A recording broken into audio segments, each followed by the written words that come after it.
Welcome to the Johnson Collection, New England Patriots radio broadcast from 1985 through 2026. And this is Patriots Extra Points number 3. The 1993 season has concluded. The team, much improved, finished at 5-11, winning their last 4 games in a row, including a thrilling overtime win against the Miami Dolphins on January 2nd. Oh yeah, it knocked the Dolphins out of the playoffs. On January 3rd, Coach Bill Parcells prepared to meet with the press and talk about all things except the ownership. So you know, the press being the press, they wanted to talk about the ownership. What was going on was this. James Bush Orthwine, the de facto owner set in place by the NFL, was preparing to sell the team. And who was just exactly going to own the Patriots within a few weeks was the subject at hand. In this recording, we actually have 2 shows. First, the 3rd hour of the Dale Arnold Show from Sports Radio 590 WEEI. The beauty about this part is that we get to hear callers talk about the ownership of the team and the stadium. Then Dale was able to finally hook up and go to Foxborough for part of the Parcells press conference. Now, the press conference, they lose the feed for a moment, they go to a commercial, then they come back. And then Dale closes out his hour. The second one is the WBZ Monday Night Quarterback Show. And Alan Siegel, we hear the first part of the interview with Alan Siegel as Bill Parcells called in. Now, a couple of production notes real quick. The original recording of the Dale Arnold Show was from a reel-to-reel tape deck I had, and the signal that day from WEEI was not very good. As storm was running the coast, I wasn't getting a clear signal. I have worked on this recording 3 times trying to bring down the hiss and bring up the audio. I think I just about got it. However, it's a little tinny, and when you go to the second show from WBZ, there's going to be a dramatic sound change, so just be prepared for that. But I've done the very best I can so you can hear Bill Parcells at his press conference. Let's go to the Dale Arnold Show. Cloudy skies, some light snow already in the Boston area, highs in the upper 20s. Tonight that snow will be heaviest after midnight, no dropping down to about 23 degrees. Tomorrow look for the snow to continue mixing with some mixed precipitation. We should see about 4 to 8 inches in the Boston area, about 8 to 12 north and west of the city. Outlook for Wednesday calls for some flurries early, then some sunshine, highs near 27. Currently 19 degrees in Worcester, 27 in Boston. I'm Sharon Fisher with WEEI's exclusive satellite weather. Our next scheduled update in 30 minutes, breaking sports news as it happens on Sports Radio WEEI. I'm Karen Moscow. Sports Radio Hello again, everyone. Welcome back. Hour number 3 of the Dale Arnold program here at Sports Radio, WEEI. Still in the process of making connections with Foxborough Stadium. When that happens, we will go live to Bill Parcells' press conference. His season-ending press conference down at the stadium. We'll bring it to you live as soon as things get rolling and as soon as we have our technical end hooked up. I promised you guys earlier that the folks from St. Louis, one of the TV stations, was going to stop by, and they kind of wanted to listen to you guys and tape a few things and sort of hear what your reaction was to all of this. And here's your chance. They're here. You can tell the folks in St. Louis directly what you think about all of this. 242-WEEI is the telephone number. Cellular One mobile phone customers, punch up star EEI. Let Jason know you're on a car phone. We'll get you on as quickly as we can. We'll take phone calls until Bill's press conference begins, and we'll take them on the other side of it, and we'll give you an opportunity to tell the people of St. Louis directly what you think about their attempts, whether they're real or not, to secure the Patriots for the denizens of the state of Missouri. 242-WEEI is the telephone number. I did have a call last week I'll tell you guys about. I had a call last week, and this fellow said, you know, when the flooding took place in the Midwest last year, the Commonwealth of Massachusetts, and they sent like truckloads of stuff, and one of the places they sent a lot of stuff for helping the flood victims was St. Louis. And the guy said, I guess this is the way they thank us out in Missouri. 242 WEEI, Ed in Watertown. You're up next on Sports Radio. Hi, Dale. Ed, how you doing? Good. Happy New Year. You too.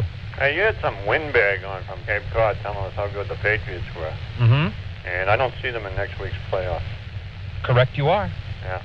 So they remind me a lot of the team that plays on Yawkey Way. They just don't deliver. Yeah, you're right. Yeah, Bill Parcells has had a whole year here. I mean, how the hell long does it take? Oh, I'm not...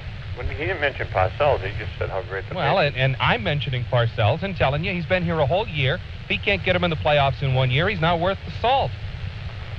Well, right? Eventually everybody is going to get into the playoffs because they're going to dilute it, and they're going to start putting more wild cards. Yeah, you're right. They'll probably go to like 50 wild card teams. Well, I don't think they'll go to 50, maybe 40. Ed, are you surrounding a point here? Yeah, no, and the other point is you said that Orthwine lost money. Pardon me? You said Orthwine lost money with the Patriots? Yes. A couple of weeks ago in the Globe, they claimed he made $10 million. Yeah, they were wrong. I don't believe that. No, you're right. I couldn't be right there either. Well, no, he's a businessman. I just don't think he'd give away his money. Well, let me ask you something. Sure. If you had a business that was making you $10 million a year, would you sell it? If somebody's willing to pay me, Ed, if I can... Ed, come on, pal. You're making I can get $10 million $40 million a year, you're going to sell it?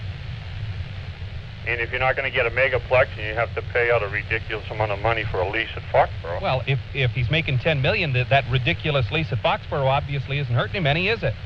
Well, not if you can make more. I'm sure he makes more with a Budweiser than he does with the Patriots. Ed, I'll tell you what, we're not holding bake sales for James Bush Orthwine, I promise you. I appreciate the call. 242 WEEI is the telephone number. Paul in Boston, you're next on Sports Radio. How you doing? Hi, Paul, what's up? Well, I got a couple of questions. First, for the people in St. Louis. They're listening even as you speak. Even as I speak. Well, I've got one thing that's confusing me is that the people in St. Louis, the financing people, couldn't keep the financing together for an expansion franchise. Yeah, that's correct. And they were virtually assured of one, right? It was a done deal on 2 different occasions. That's correct. Well, it seems to me that when you consider what Orthwine's going to be selling the Patriots for, and when you think also about the lawsuits that Bob Kraft is going to file, Town of Foxborough, and maybe Victor Cayenne. And by the way, you're only scratching the surface, but go ahead. Right. It seems like the Patriots are going to be a lot more expensive, and I wonder if they couldn't keep the financing together for an expansion franchise. How do they get the financing together for the Patriots? Gee, what a great question you ask, and one that I'm sure the people of St. Louis would like answered as well. Until Jerry Clinton and Fran Murray go away, and there's no indication that they're going to do that, and as long as they continue to own part of this lease, I don't see that you can just, have them disappear into the sunset. Yeah. It seems to me that you've got to take care of that stuff. That's why they were given the other 5 weeks. Yeah. In addition to giving Stan Kroenke an opportunity to put his group together and all that, he was also told, make Jerry Clinton and Fran Murray go away. Yeah. Well, he couldn't Casper the Ghost them.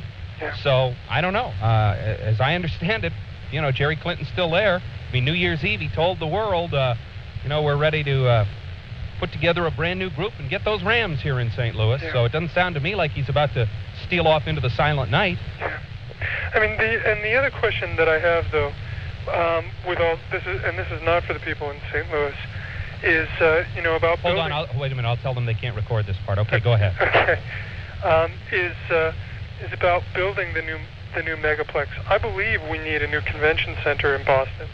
A new football stadium, I'm not so sure about, especially when my primary concern is for the Red Sox and the fact that they're going to need a brand new baseball stadium like 10 years ago. More than 10 years ago. And if we go ahead and we float $500 million in state bonds for 700. this... 700? 700, yeah. Okay. $700 million in state bonds for this. Where do we get the money a few years down the road when the Red Sox come calling and they want to build a new stadium? I would think that we'll tell the Red Sox, sell that piece of land on Yawkey Way that's worth about $1 billion and worry about your own stadium. Could be. You don't think they'll ask for any state financing? Oh, they might. Huh. If they can come up with a proposal that will show me the state can make money off it, as the Megaplex is doing, I don't mind. Yeah. They got to convince me the same way the Megaplex had to. So you're convinced of... Yes. that it's a good idea to build this megaplex. I am now convinced that it's financially viable. The difference between the convention center with the capacity that they need to draw world-class events and the megaplex domed stadium addition to it, the difference is 30,000 seats. That's what we're fighting over here. What we're fighting over is adding 30,000 seats. Have you seen Bob Kraft's proposal to renovate Foxborough Stadium? Yes, I have. I've seen the plans, I've seen the drawings and all of that stuff. Do you think it's realistic? Absolutely. And I've said all along, if Bob Kraft gets possession of this football team and wants to plunk $50 or $60 million of his own money into renovating Foxborough Stadium, I'm a happy guy. Yeah. But I'll tell you right now, I don't think Jim Orthwein wants to sell it to Bob Kraft. Yeah. I think he hates Bob Kraft. I don't think Bob Kraft has got him on any Christmas card lists either. Yeah. And I don't think that he'll deal with him. Yeah. I mean, when I read the Globe or take a look at the local papers, I'm stunned at how much coverage the megaplex gets and how little coverage, Kraft's proposal to use his own money for Foxborough gets. So, I mean, I don't know what's going on here. It doesn't make much sense to me. Well, I think that most people don't believe Bob Kraft's going to get the team, including me. Yeah. I have no problem with him getting it and spending his own money, by the way. Yeah. That's fine by me. Yeah. I appreciate the call. All right, We'll thanks. see you, Paul. 242-WEEI is the telephone number. Dave in Brighton, you're next on Sports Radio.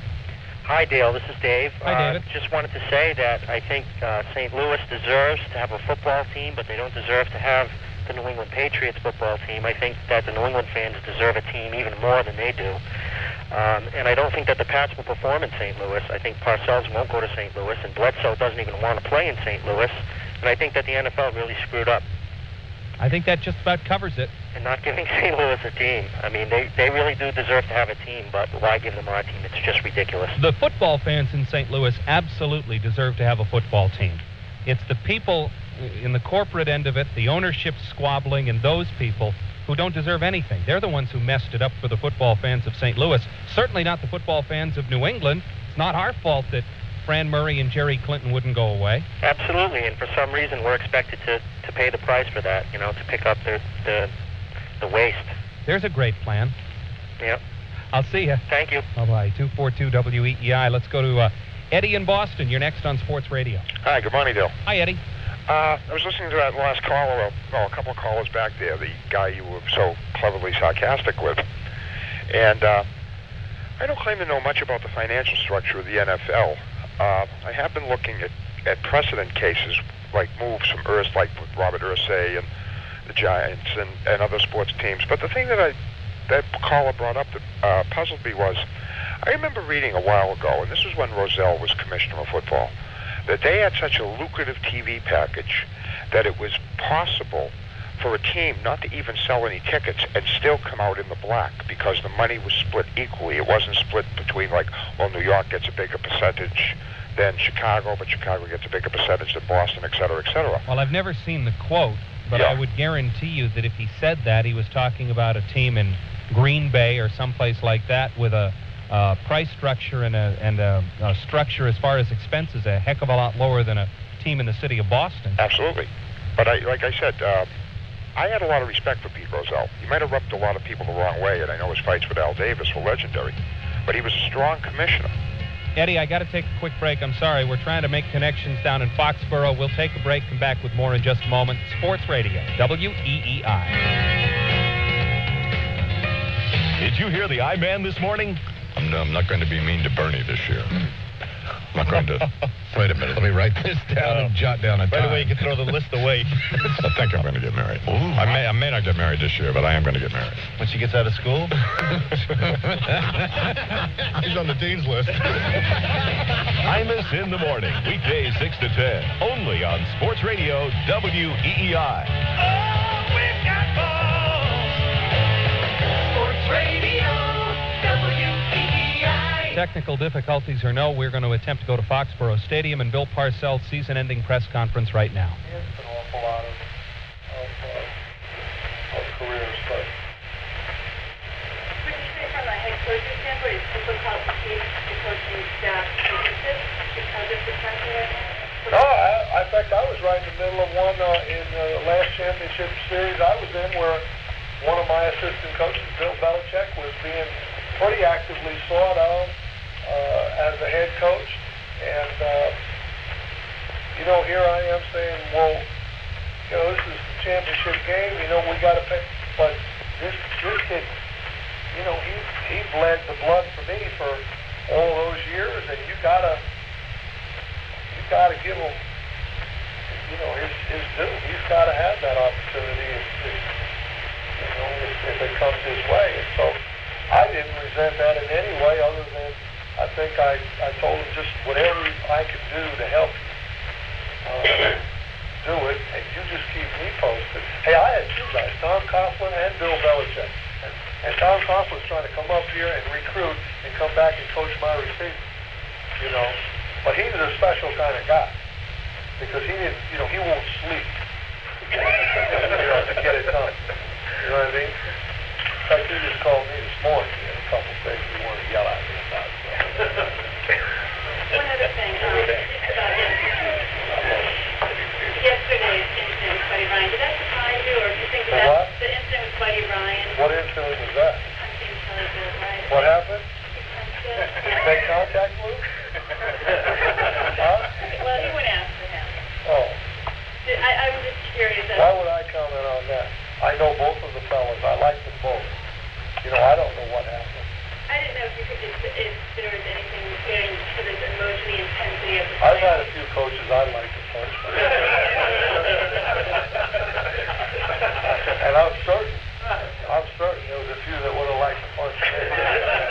In fact, there were probably 7 or 8 yesterday that might have want to take a whack at me if they got a chance right down on the sideline. It was kind of a feeble straight right hand anyway. It's like nothing to it. He didn't turn it over. Didn't turn it over, didn't turn his body. No. There's no ass into it. We got to get him back in the gym. We got to get him back in the gym. You would have lost much money. Coach, the next 36 hours are really important for the future of this team. Do you care to talk about that? No. I don't know anything about it. What can I say? In what context would you like me to talk about? Well, if my boss was saying our station may be sold and you're going to move possibly within 6 months, I would have a comment on that. That applies to you. Why would you have a comment? Because if someone asked me what I thought about it, I have an opinion on that. Well, suppose you didn't have an opinion on it. Suppose you still state one? You have absolutely no comment or any opinion on Well, tell me what the facts are.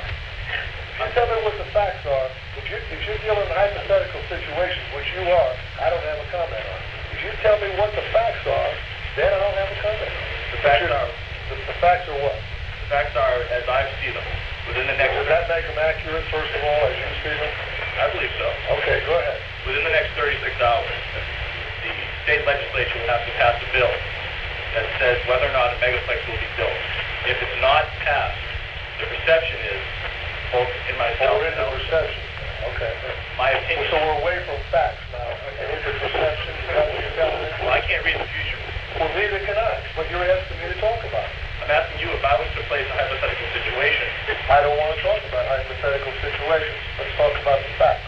I'm not interested in your perception, what they may be. You tell me the facts, I'll have a comment. Until you got the facts, I'm not saying anything. Okay. One of the facts is there's a group in St. Louis that wants to buy this team. Well, I don't know that. There is. So if that team is if the team is bought by a group in St. Louis, chances are you'll be moving. The team will be moving. What is your feeling on that? My feeling is that that's a perception on your part. I don't necessarily agree with it, and I'm not going to comment on it. And I'm starting to resent you trying to get me into this conversation that I don't want to get into. Okay? Bill, you signed a lot of younger free agents, and several of them worked out. You should show me that respect. Sir, there was nothing disrespectful about any of the questions. Except that you know that I don't want to discuss this subject because it's a hypothetical situation. Okay? That's what it is. And you can't say that it's not because you don't have any facts that lead me to believe that it's not. Okay? So when you come down here telling me you want to ask me one thing and then you phrase it in a different manner, then I take exception to it. Okay? Sir, but isn't all sports hypothetical if you're talking about the future? You talk about playoff game that doesn't even exist. We're not here to talk about that today. We're here to talk about what happened yesterday and the team. That's what I'm here to talk about. Okay? I'm not here to exercise your agenda, whatever that might be. Okay? I haven't seen you around here much. These guys have been here every day covering up. I haven't seen you. You're a Johnny come late. No, sir, I'm not. Well, I don't know where you've been. I know you're not a beat writer. Those are the guys who deserve it.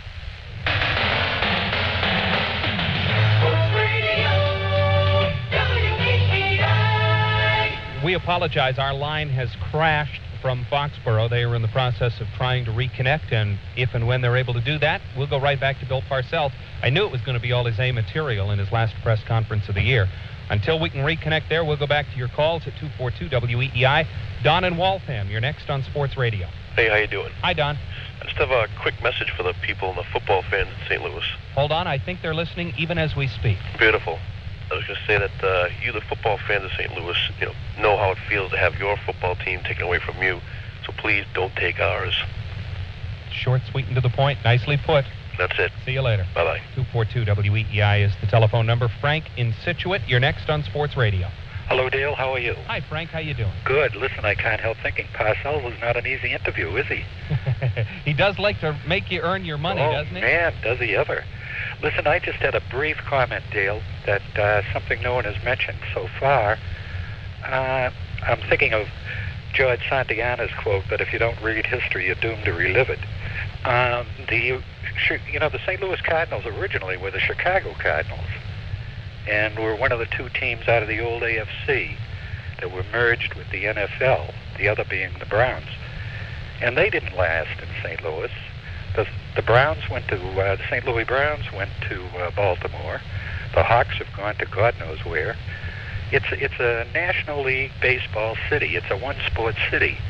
And I just wonder if the NFL is looking at that. And I think the further testimony to it was the failure to sign out all the luxury boxes at the new stadium. Well, it's hard to lose sight of the fact that of the expansion franchises, St. Louis was the only proposed franchise that had not sold out its luxury seating and its luxury boxes and club seating and things like that. Right. People make fun of Jacksonville or Memphis. They had sold all that stuff out. Right. I mean, they had done the work, and the people in St. Louis didn't get that done. Right. And that's the history of St. Louis as a sports town. I think, they're with the winners, as anyone is, but they don't support the teams that are losing, such as we did the Patriots for the last 6 years. So I think the NFL ought to read history, Dale. I appreciate the call, Frank. Thank you. Bye-bye. 242-WEEI is the telephone number. We'll go back to your calls and your messages for the fine folks in St. Louis in just a couple of minutes. We have reconnected our line down to Foxborough Stadium. We'll go back to Bill Parcells' press conference. Some guys have the best. You know who they are. I mean, I could name names, but I'd leave somebody out. And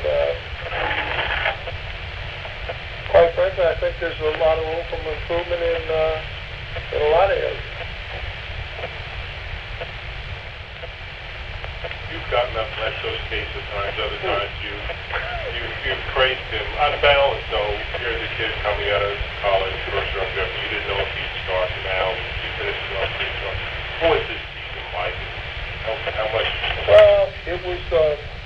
Hey, look, I really like the kid. He's going to be okay, And our relationship is getting better. I mean, because he's been around me now. Well, it hasn't been without a little. Had to ruffle his scruff a little bit a couple of times. But let me tell you about these guys. You get them, and if I didn't know this about the kid, then I was a fool for picking them. It's real easy. It's just like Phil says. If they won't respond to competition, then I shouldn't have picked them. But if they do respond to competition, it's like, and I hate to be, it's like hitting those cattle with that prod, If they don't respond, or hitting that horse with the whip once in a while, if they don't respond, you haven't got much of a horse. You know what I mean? If if they don't see those others up in front, you hit him, and he doesn't respond, you're asking him for something. And you don't get it. You haven't got much of a horse. But this kid, playing for me is not the easiest thing for a quarterback. I'm sure he's probably told you that. Some of them have told you. But But that's okay. I think in the end, the other players appreciate that as much because he doesn't get counted out too, just like none of the other ones do. And I think it unifies the team better when the quarterback's not an exception or pampered. I think the defense grows to appreciate it more quickly. They see him getting his ass chewed out just like everybody else. And but I think this kid wants to play. I think he likes football. I think he's going to work. He'll be here in the off season from day one, and I think he's going to be all right.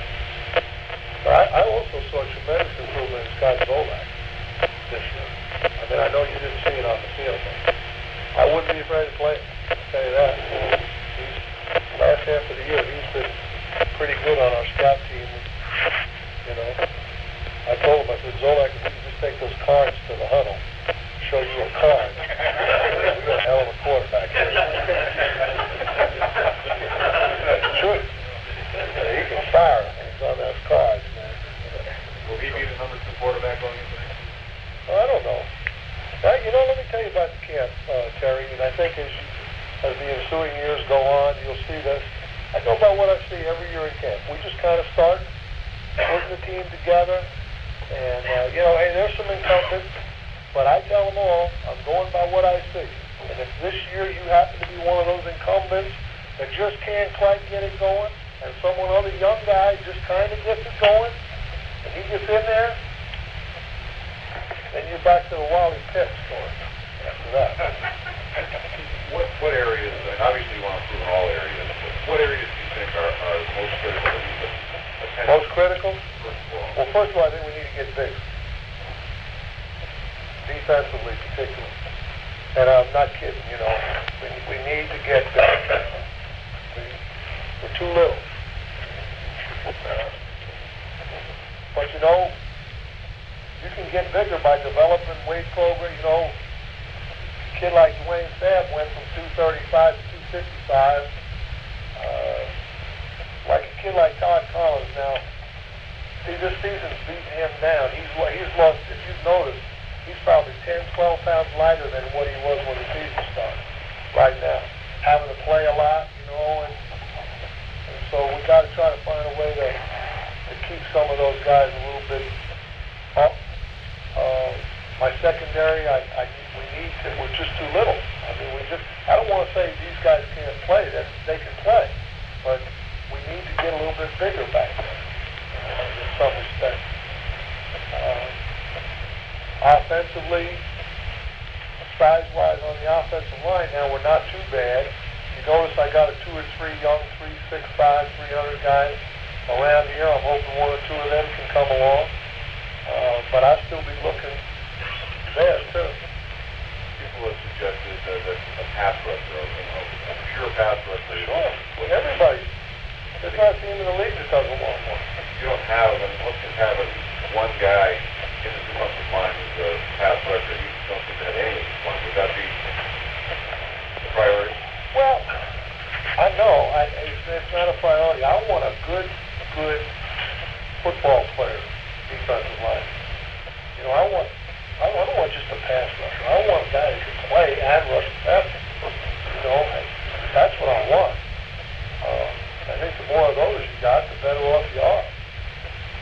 Now, every once in a while, you find one of these kids like Richard Dent was coming out of college, 240-something, and he makes himself 270, or Clyde Simmons, that was 244 coming out of college, West Carolina, or wherever it was, and gets up to 275. Then, you know, Michael Colfer, he was a kid that they thought they could do that with. He could never put any weight, so he got to be a linebacker. Yeah, I'd like to. I don't know where we were in sacks compared to a year ago. I think we had 34 this year. I don't know what they had last year. 20. We need to get those sacks up into the 40s, the high 40s, if we can. Brett, last night was fun saying, you know, Who said he was my friend? He does. Yeah, you say this lately? Well, last time I saw him. I'm going to see him in a little while. I'm going to ask him if he said he Tell him the little chick from Indianapolis goes. He says he's forgotten more about basketball than any of us will remember, so our discussions are usually whack. But a lot of us perceive this bus to be quick, not to be your basic stuff, not to be a 500 team, but to be a champion. Do you perceive it the same way? Well, I don't know. I think, I'll tell you what I told the players. So, the coaches are going to make the commitment. They've got to make the commitment. We got to get an organizational commitment. It's no different than last winter, folks, when I first came here. That's an ongoing saga. You know, we have to upgrade every year. We have to draft better. We can't make mistakes. We've got to sign in the veteran free agent market. You know, we've got to take care of some of the players that we need to have here, and yet keep the whole thing balanced. You know, you just can't indiscriminately say, well, this guy's your best guy, so let's give him $5 million, because next year you're going to have 4 more of those kind of guys. You know, you can't do that at the same time. It's a different climate. It's been negotiated and bargained. We're all in a new area now. We don't know what's going to happen. This free agency period is not like last year's free agency period, contrary to popular belief, because there is going to be a ceiling on it, and there are going to be teams that are forced to cut back, and so you know, we'll see. But we need to add some good football players to this team, and however we do it doesn't make any difference. You know, to me, the younger the better, but they need to be good ones, so that's what we'll try to do. I'm sure you'll have your draft selections all ready pretty shortly. I can peruse the sheet, and then I'll make a selection, and I'll let you guys say the name. Do you need a scat backside runner, a breakaway touchdown? I'd like to get a little change up, guys. Yeah. Yeah, a little more, you know, elusive. I'm not sure Corey, you know, exactly fits that mold. I want to work on his hands this winter a little bit more, because he has a little quickness. Once he can turn and he can surprise you with a little something, and he gets down the field pretty quickly when he's got some space. So I think he's a young man that can. I really like the kid. I really do, because he's the same every day. And that's very, very important to me as a coach. He goes out, he's been the same since the first day of training camp till yesterday. I mean, you know what you're going to get. He's hustling, he's trying, he's intense, he's tough, he's smart. So I hope we can, you know. What about the coaching staff? Do you see everyone being back? Well, all of my coaches are under contract for at least another year. Okay? And so that means if we want them back, they're back. You want all of them back? Well, I wouldn't foresee any changes. I don't know whether any opportunities would come for someone that would be something that I wouldn't hold them back on, you know. But I haven't heard any of that yet.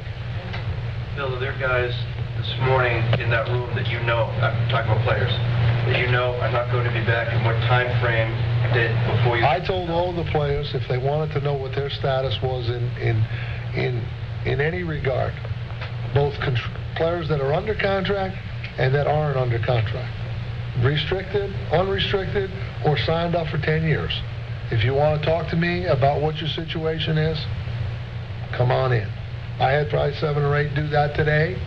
I would never lie to them. I would tell them, you know, what I felt like their situation was, and, you know, we'll get around to doing that.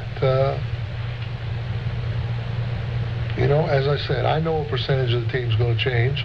There isn't any doubt about that. They know it. I know it. But I genuinely mean this. I don't feel like we got to throw everybody in the garbage pail here. I mean, I don't feel that way. I never felt that way. And hopefully the first year is by us now, and that we try to build. But this isn't going to be without problems, fellas, because the rules have changed in the game. So this isn't going to be any natural progression, you know. Are you considering bringing in a quote-unquote quarterback coach at all? I have a quarterback coach. That's one of the misnomers. You know, there's some people get on television and they say, well, this doesn't have this. I got a guy that spends every minute with the quarterbacks. Okay? Just because he says, okay, fellas, here's the scout report, and this is what this defense does here. That's not taking any away time from the quarterbacks. I have a guy that coaches the quarterbacks. If I felt like I needed another guy to coach the quarterback in addition to the coordinator, and that would be helpful to helping us win, I would do it. I don't know whether I'll do it or not, but I have a quarterback coach, and he coaches them every day hard. Are you considering it? Are you looking into it? Do you think it's necessary? Well, somebody has to coach the position. It's a very important position. But how people go about doing it, you know, there's a lot of different ways to do it. And, you know, sometimes it's the head coach coaching the position, basically. Take Mike Holmgren. Well, who do you think's coaching the quarterbacks there at Green Bay? You know, Mike's coaching, basically coaching the quarterback. But Mike doesn't have much to do with the defense. You know, he kind of... So it's just what you... Now, myself, I don't directly get involved with the mechanics of coaching the quarterback, but I know what I want him to do and not do, especially. So I get my 2 cents in there about daily on all that, on ball handling and play faking and where we're throwing it and where we're not throwing it and who we're throwing it to and who we're not throwing it to, and that kind of stuff. So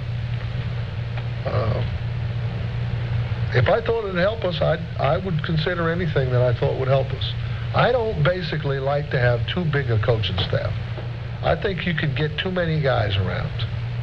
I think there's a lot of coaching staffs in this league, 14, 15 people. And I've never operated that way. I'd rather have fewer. I would think our staff was, numbers-wise, certainly at the lower end of the league. But this is one of the best paid staffs in football right now.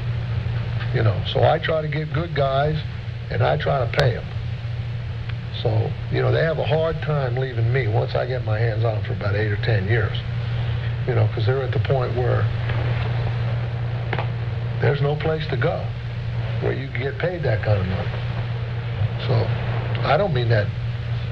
You know, there's guys that need raises, and there's guys that, I mean, like my weight coach. I mean, Jesus, who's going to pay a weight coach what I pay him? Guy's unbelievable.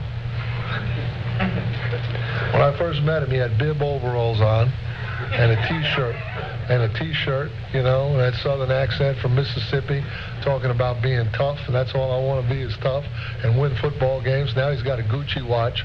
He's got Louis Vuitton luggage, you know, comes to work with a briefcase. He's got polo shirts on. We haven't got a chance. Some of them are pink. That's my weight coach. His name is Parker. That's the truth. He used to be tough. What else, fellas? Listen, it's been fun. I know it hasn't been, I'm not the most congenial guy, but I have enjoyed it. Bill Parcells wrapping up his press conference. Jason, your mic is clicked on there, pal.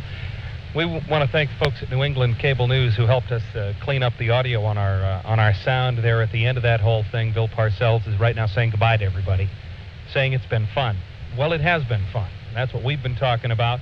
The TV crew from St. Louis is here, and I don't think we've given them quite enough messages yet to take back home to them, to the folks out in St. Louis who are wondering about, you know, grabbing your football team.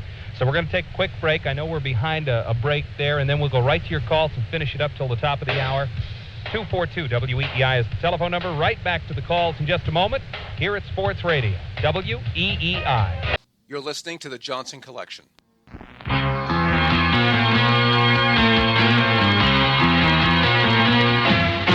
The Monday Night Quarterback Show, brought to you by Kodak Go Plus Film. Make every special moment a Kodak moment. By the Dockside Restaurant, your #1 sports restaurant. Woburn Foreign Motors, WFM works for me. By Shawmut Bank, know-how that pays off. By Ross Jewelers, Woodworkers Warehouse. By Toro Snow Throwers, Giant Glass, service as big as our name, Giant. And by Budweiser. Now let's go live to the Dockside Restaurant in Malden. Here's WBZ's Scott Wally. A little bit. I'm Alan Siegel, and welcome to WBZ's Monday Night Quarterback, the final show of the year. And it doesn't seem possible that it is the final show of the year, as this show started on Monday night, August 9th, after the first preseason game of the year, when the Patriots traveled all the way out to San Diego. And here we are with the final show after a win over the Miami Dolphins yesterday to make it 4 wins in a row with the Patriots. And I'm Alan Siegel. Scott Wally is on his way up. A little bit later on, we'll be joined by Patriots running back Leonard Russell. Also, Ron Borges of the Boston Globe will be here in just a little bit. We'll talk some football with him and everything that is going on. But as we always do, to start off the show, we welcome aboard Patriots coach Bill Parcells. Bill, how are you doing tonight? Fine, thanks, Alan. How you doing? I'm doing okay, and I know a great way to end the season yesterday, Bill, with a great win, and particularly overall, 4 wins in a row. I don't think you could ask for anything better. Well, certainly we would have liked to got it going a little bit earlier, but since we didn't, you're certainly better late than never to have a little confidence and maybe a little impetus to take us into the off season and hopefully build a little hope for next year and see if we can't, get something to go with. And as I said, hopefully build it for next year. Drew Bledsoe, yesterday, you said some very nice things of him in terms of what he did, especially in the fourth quarter and the overtime. Overall, he threw for 329 yards. He had 4 touchdown passes, and I guess coming of age would be a good phrase to use with him. Well, one game doesn't make a quarterback in this league, and I'm certain there are going to be some Sundays that, next year that he goes out there and isn't efficient. But the thing I was happy about as the season wound down here, he seemed to be coming, more productive in pressure situations, certainly than he was earlier. We had 3 drives at the halves of our last 3 games for touchdowns, and that's helpful. And, of course, he had the 2 drives, one against Cleveland, and then this one yesterday to get us back ahead 27-24, and then, of course, the overtime drive.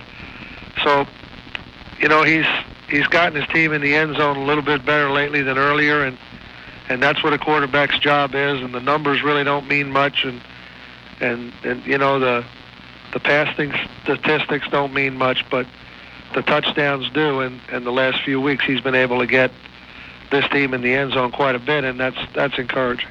I start with him, Bill, tonight, because after your hiring last January for this team as being the coach of this team, Drew Bledsoe was the key focus for this team. When you drafted him, you obviously in your mind had expectations. Did he meet those expectations or maybe fall short a little bit? Well, you just take a player and at a position, and I didn't try to pre-evaluate him to the point where I thought, well, hey, this guy will be here when the first year's over or the first 10 games. I just hoped that he'd work hard and that, he'd get an idea what pro football was all about. And, as soon as I felt like we could get in there without jeopardizing his confidence, that we would do it. So we put him in a little earlier probably than he would, really was ready to go in. But I think after he got that injury and he came back and he had that against Pittsburgh where he, played well in spots, but threw those interceptions and still had us in position to win. I think that's when he really woke up a little bit. We'd had pretty good talk with him, and he was, for the first time, getting a little pounded in the media a little bit, which, you hate to see it to a young player, but at that point in time, I didn't, I don't say I welcomed it, but I think he needed to realize that he was at the point where if he doesn't get it, he's just going to be another guy that's not doing well. So from that point on, it seemed to go forward. And he seemed to handle the mental part of the game a lot better as the season went on, of course, and that's experience as his maturity factor grew. Yeah, I think, thinking back to the first preseason game where, he really couldn't hardly get the team out of the huddle, and he couldn't manage the game, and he was trying to think about so many things. And but as time went on, he became comfortable and more efficient, and he's a little less than perfect. I can assure you, the things that happen in the game that we wonder as coaches why he did some of the things that he did. But with a good commitment in the off season to study, to lift weights, to get stronger, to throw the ball, to get to know his receivers, to study film and his division opponents, I think next year at this time or in the summer, we should have a player advanced a great deal from what he was when he started. Well, I can say that my partner has safely traversed the streets between Soldiers Field Road and the Dark Side in Malden. Glad you're here safely, and welcome aboard to the final show. My apologies, Bill. How are you? I'm fine, Scott. Can't find him, Bill. Congratulations on this last. Well, I just came from a Patriots story to the Patriots show, so it's been all Patriots today. Bill, just talking about your team in general now, and I asked you this question this afternoon in Foxborough about your expectations for this team. Record-wise, I know you said that you expected this team to be, or you wanted to take this team to be 500, so you're disappointed at that. Overall, in terms of performance, in terms of growing, disappointed? I can't say no. I just wish that we could have accelerated the process because we're in the position to win so many games that, with any competence at all and any efficiency at all, we could be sitting here looking at a lot different record, maybe still playing. And, I know those, from my experience, I know those things existed for us. And to see them slip away and kind of have the season or any hope for the season to continue gone at such an early stage, that's a little discouraging. On the other hand, the team did stay in there with us, and they maintained a pretty good work ethic throughout, and each Sunday they went out, and that we weren't very good a lot of Sundays, but I think from a physical and mental standpoint, by and large, we had a pretty good effort. I mean, I don't think it was perfect, but we had a pretty good effort, and I think finally things just started to pay off for us. Bill, when you came into town, you downplayed the importance of the Super Bowl rings. But I think you'd have to admit that as you look back on the season and the difficult challenge that you undertook and the way your players responded really throughout the entire season, that credibility did play a role in keeping them with you and keeping this team together. Well, I don't know that. I do think that I enjoyed the benefit of the doubt on the part of the players. But in the end, each group of players, the first Super Bowl out in 1986, some of these players don't even know who was in the game. And that was just 6 or 7 years ago. And, you mentioned some guys that you've coached in the past, and they don't even know who they were. So it's... And you're not an old-timer yet either. No, I'm not an old-timer, right. But I think they form their own opinions as time goes on, and I do try to be very straightforward with them and very candid and very honest, sometimes to the point of maybe affecting the more sensitive ones a little bit. But I think by and large, just trying to tell them what I think causes them to win and lose, and try to point out how you can improve and not lose games that you are losing. I think if you can give them some good points like that and show them where there's a possibility to change what's happening, that they will hang with you. I think during the tough times, I asked Tim Goat about this yesterday, and he said, I cannot explain how we stayed together, but incredibly, when we started to lose, instead of, I guess you can go one way or the other when you go 1-11. You can either just fall apart or you band together even closer.